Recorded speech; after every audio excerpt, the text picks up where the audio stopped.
Hello friend, જય દ્વારકાધીશ, રાધે રાધે। આજે આપણે બનાવવાનો છે ખીચડો। તેના માટે અહીંયા 7 ધાનનો ખીચડો કહેવાય તે બનાવવાનો છે। તે 1 કપ આપણે બાજરો લીધો છે અને 1 કપ ભરી ચોખા લઈશું અને 1 કપ ભરીને આપણે જાર લઈશું અને તુવેરની દાળ લઈશું અને જે આખા ઘઉંના ફાડા આવે છે ને, આપણે જે પોરમું બનાવીએ ને તે છે, એ લઈશું 1 કપ અને 1 કપ આપણે મગના દાણા લઈશું આવી રીતે અને 1 કપ ચણાની દાળ લઈશું। આ 7 ધાનનો ખીચડો કહેવાય અને આ ઉત્તરાયણના દિવસે જ બનાવવાનો હોય, તેનું બહુ મહત્વ હોય છે અમારા કાઠિયાવાડમાં। અને હવે આ વસ્તુ આપણે બધી ધોઈ અને આખી રાત આપણે પલાળવા દઈશું। જો આવી રીતે બધું મિક્સ કરી લઈશું અને હવે આપણે આને ચોખ્ખા પાણીથી ધોઈ લઈશું અને આખી રાત આપણે આને પલાળવા દઈશું।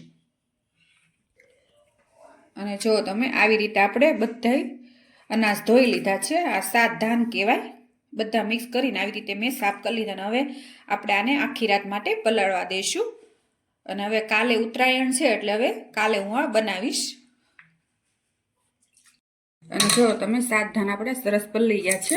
હવે આપણે આને બાફી લઈશું। તેના માટે કુકરમાં આ બધું નાખી દઈશું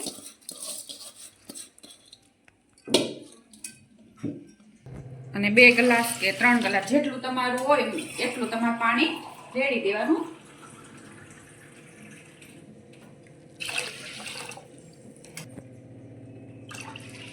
અહીંયા મેં 2.5 ગ્લાસ પાણી રેડ્યું છે અને હવે આપણે આને બાફી લેશું અને સ્વાદ પ્રમાણે મીઠું ઉમેરશું અને થોડીક હળદર અને હવે 3 સીટી કે 5 સીટી આપણે થવા દઈશું।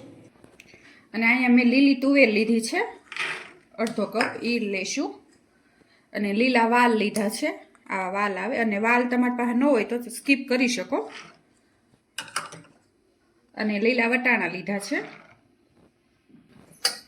અને અહીંયા મેં 1/2 વાટકા જેટલા ગાજર લીધા છે અને તેમાં આપણે થોડું પાણી રેડીને આને ખાલી અધકચરા બાફી લેવાના છે। સ્વાદ પ્રમાણે આમાં પણ મીઠું ઉમેરશું અને સપટી ખાવાનો સોડા ઉમેરશું, એનાથી આ બધા શાકભાજીનો કલર એવો ને એવો રહે। જો તમે હવે આપણે આ બફાઈ ગયું છે 7 ધાન અને હવે આપણે આનો વઘાર કરી લઈશું અને અહીંયા મારે વટોણાની પણ બફાઈ ગયા છે અને હવે આ બધું આમાં મિક્સ કરી દઈશું વટોણાની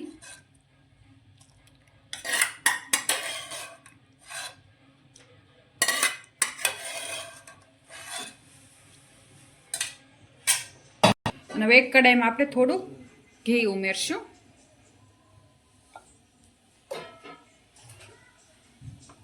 ગરમ થઈ ગયું છે। હવે એમાં આપણે થોડીક હિંગ ઉમેરી દઈશું।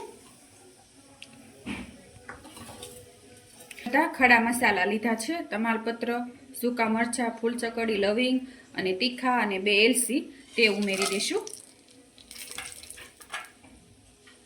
અને થોડુંક જીરું ઉમેરી દઈશું અને આદુ અને આ મરચીની કટકી છે તે ઉમેરી દઈશું। લસણ તમે ખાતર ઉમેરી શકો, મેં આજે લસણ નથી નાખ્યું કારણ કે મારે ભગવાનને ધરવાનો છે આ ખીચડો। તમે આમાં ડુંગળી પણ ઉમેરી શકો, આજે મેં ડુંગળી અને લસણ નથી બધું ઉમેર્યું।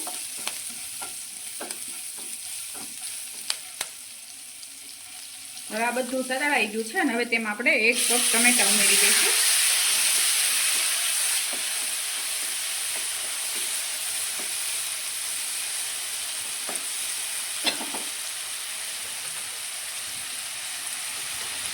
અને થોડીક હળદર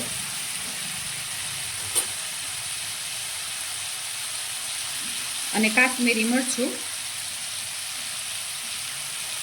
અને ધાણા જીરું પાવડર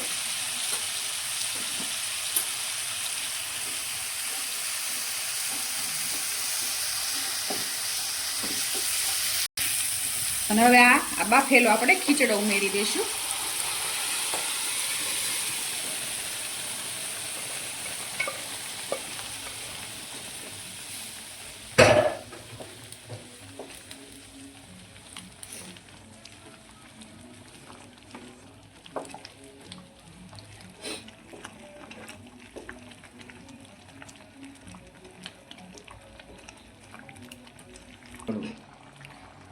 હવે આવી રીતે આપણે આ બધું મિક્સ કરી નાખ્યું છે. અને હવે એક ઉભરો આવે ત્યાં સુધી આપણે ઢાંકીને પકવા દઈશું. હવે આપણે જોઈશું.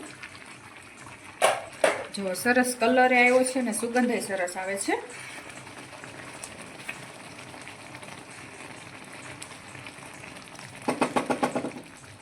અને આપણો ખીચડો તૈયાર છે. અને હવે આપણે એને ઉપરથી વઘાર કરશું. અને આ મેં તેલ લીધું છે અને તેમાં આપણે 2 ચમચી મરચું ઉમેરી દઈશું. ગરમ કરી લેશું આવી રીતે. અને જો લસણ ખાતા હો તો આમાં લસણવાળું મરચું ગરમ કરી લેવાનું આવી રીતે.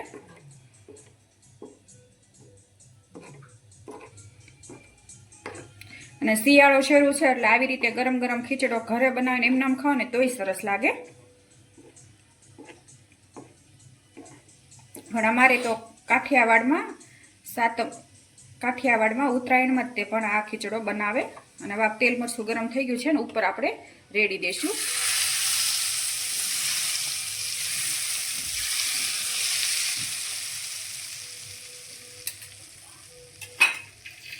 અને ઉપરથી કોથમીર ઉમેરી દઈશું.